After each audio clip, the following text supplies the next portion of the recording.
আমাদের উৎসব আসলেই আমাদের দেশে কিছু সংখ্যক ধান্দাবাজদের আমরা স্বরূপ উন্মোচন করতে পারি, স্বরূপ উন্মোচিত হয়ে যায়। উৎসব আসলেই আমাদের একটা চরিত্রের অদ্ভুত দ্বৈত বাস্তবতা চোখে পড়ে। ফেলে দেওয়া একদিকে আনন্দ, কেনাকাটা, পরিবারকে ঘিরে উচ্ছ্বাস, অন্যদিকে বাজারের অস্থিরতা, দ্রব্যমূল্য ঊর্ধ্বগতি, আর সাধারণ মানুষের দীর্ঘশ্বাস।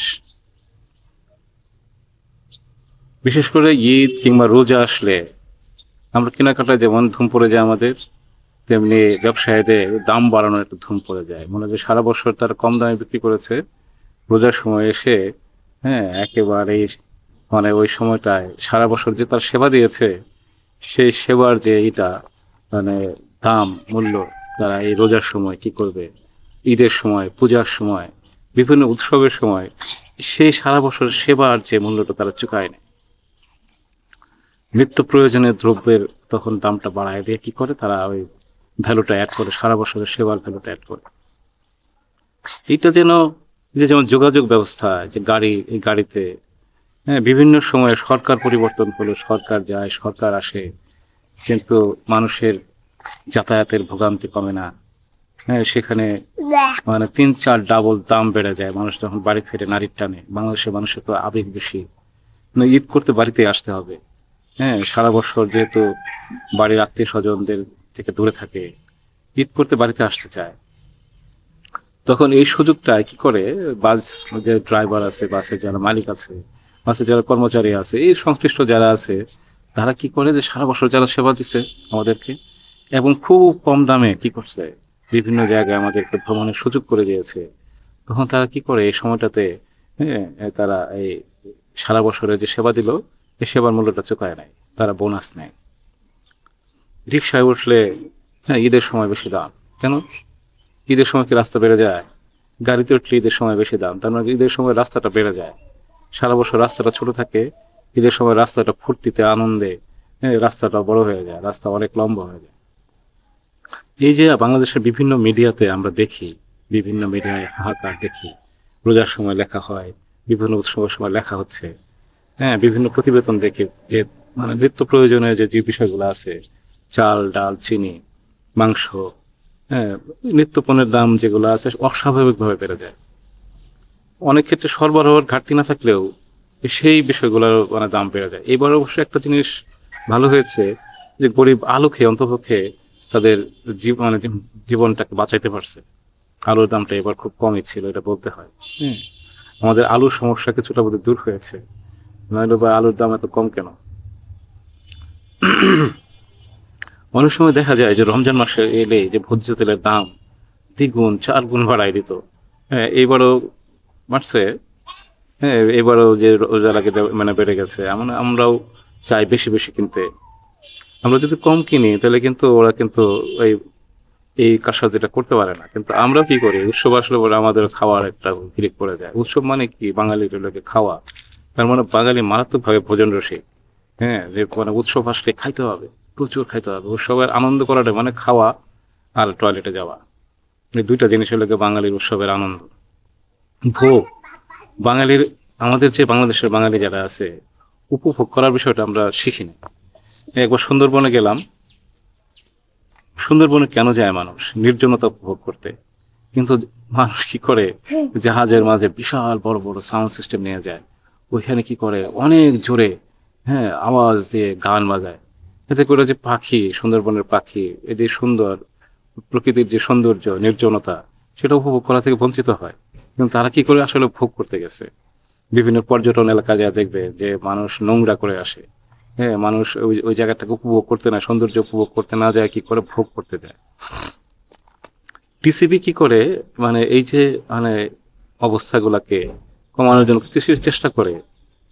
খুব ন্যায্য মূল্যে, অল্প মূল্যে এই পণ্য বিক্রি করে, কিন্তু এটা খুব একটা এই আমাদের যে বাজারের যে বিশাল বাজার, সেখানে এটা খুব একটা প্রভাব বিস্তার করতে পারে না।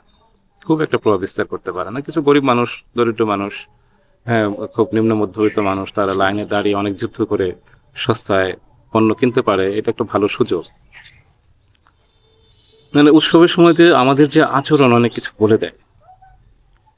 আমরা কি করি, প্রয়োজনের চেয়ে অনেক বেশি কিনি এবং মজুত করি। যেমন যেন অন্যের অংশটুকু কি করি, আমরা নিজেদের ঘরে তুলে রাখতে চাই। এই যে এই সুযোগটা বিক্রেতারা নেয়, হ্যাঁ, এই সুযোগটা বিক্রেতারা নেয় এবং এর ফলে কি হয়, একটা চক্র তৈরি হয়, সিন্ডিকেট তৈরি হয়। এবং এই সিন্ডিকেট কি করে, এই সুযোগটা নিয়ে, হ্যাঁ, আমাদেরকে আমাদের পকেট কাটে এবং মানুষের ভোগান্তি বাড়ায়। এখন বলা যেতে পারে যে এই সমস্যাগুলো সমাধান করার জন্য কি করা যেতে পারে। সরকার যায়, সরকার আসে, কিন্তু মানুষের এই ভোগান্তিগুলো দূর হয় না। তার মানে সমস্যাটা কোথায়? সমস্যাটা হচ্ছে যে সরকার যে যায়, যে মানুষগুলো থাকে তারা বাংলাদেশের মানুষ, এবং যারা আসে তারা বাংলাদেশের মানুষ। এই এই যে বাংলাদেশের মানুষ, তাদের নিশ্চয়ই নৈতিক মানদণ্ডের জায়গাগুলো প্রায় একই। এখন উৎসব হচ্ছে সংযম, সহমর্মিতা এবং আনন্দ ভাগাভাগি করার বিষয়। কিন্তু এই সময়টাতে যে আমরা অতিরিক্ত ভোগ করতে যাই, হ্যাঁ, সেটা হলো কি আমাদের উপলব্ধির যে মানে দুর্বলতা, আমাদের উপলব্ধির যে শূন্যতা। সেই কারণে আমরা কি করি, আমরা আনন্দকে খুঁজে পাই না। আমাদের ভিতরে অনুধাবনের শক্তিটা এত কম, হ্যাঁ, যার কারণে কি হয়েছে, যে নৈতিক চরিত্র ডেভেলপ করে নাই আমাদের এখানে। নৈতিকতা এমন তো হইতে পারতো যে উৎসবের সময় সারা বছর আমরা যেটা ব্যবসা করলাম, উৎসবের সময় আমরা সেবা দিলাম, হ্যাঁ, একেবারে মানে অল্প মূল্যে, আগের যে মূল্যটা ছিল তার চেয়ে কম মূল্যে আমরা বিক্রি করলাম। সোয়াবের জন্য রোজার মাসে কি করলাম, আমরা কিছু সারা বছর লাভ করেছি, এই সারা বছরের লাভ দিয়ে আমরা কি করলাম, রোজার মাসে একটু সেবা করার চিন্তা করলাম। সেটা তো করতে পারতাম, কিন্তু আমরা সেটা করি না। হ্যাঁ, আমরা ওই সুযোগটা নেই, ওই সময়টাতে মানুষের চাহিদা চিন্তা করে আমরা কি মানুষকে বেকায়দা ফেলে আমরা সেই সুযোগটা নেই। সুতরাং সরকার গেলে আসলে কিছুই হবে না, পরিবর্তন হবে না। পরিবর্তন করতে হবে আমাদের মানসিকতার, আমাদের নৈতিকতার, আমাদের নৈতিকতার বোধে। সেই বোধের জায়গাটুকু যদি পরিবর্তন না হয়, তাহলে আর কি হবে? যতই কান্নাকাটি করি, মানুষ বদল হবে, চেয়ারের মানুষটা বদল হবে, কিন্তু আমাদের প্রতিষ্ঠানের আচরণ সে একই থাকবে। কিছু বলার নাই। এখন আমি অত বড় পণ্ডিত না যে আমি আপনাদেরকে বললাম যে বদলে যান, কিংবা আমি বদলে যাই। চেষ্টা করি আসুন। বললেই কি আপনারা শুনবেন? আমি বললেই কি কেউ শুনবে? শুনবে না। সবাই একযোগে, এক চিন্তায়, হ্যাঁ, তওবা দিবস করতে হবে একটা। তওবা দিবস না করলে, যে তওবা করে আমরা ভালো হয়ে যাবো, তওবা করে ভালো না হলে এই জাতির উন্নতি হবে না। এই জাতি দিনকে দিন মানুষকে ছোট করতে থাকবে এবং মানুষকে ঠকায়া, মনে করে যে ওই মানুষকে ঠকাই বলতে সে নিজে বোধহয় খুব একটা উন্নতি করলো, কিন্তু আলটিমেটলি সেও কিন্তু ঠকে যাচ্ছে। মানুষকে ঠকাতে যে সেও ঠকে যাচ্ছে। সেই সমষ্টির মানুষের ভিতরে তো সেও আছে। সুতরাং উপসংহার কি টানবো? উপসংহার টানার কিছু নাই। হ্যাঁ, আমরা ভালো হয়ে গেলেই দেশটা ভালো হয়ে যাবে। আমরা ভালো না হলে এই সরকার বদল করে কিছুই হবে না।